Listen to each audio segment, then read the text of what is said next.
Lightonova vgradna kombinirana optična enota zapisuje in bere Blu-ray, DVD ter CD ploščke. Optično enoto z matično ploščo povežemo s SATA kablom. Namestitev gonilnikov je enostavna, nekaj privajanja zahteva le program za snemanje Blu-ray ploščkov.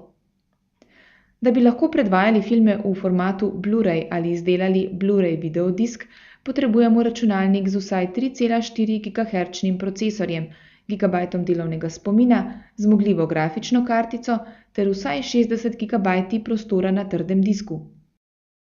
Da bi uživali v visoki ločljivosti, ki jo ponuja Blu-ray, pa seveda ne sme manjkati tudi primeren računalniški zaslon oziroma LCD ali plazma televizor.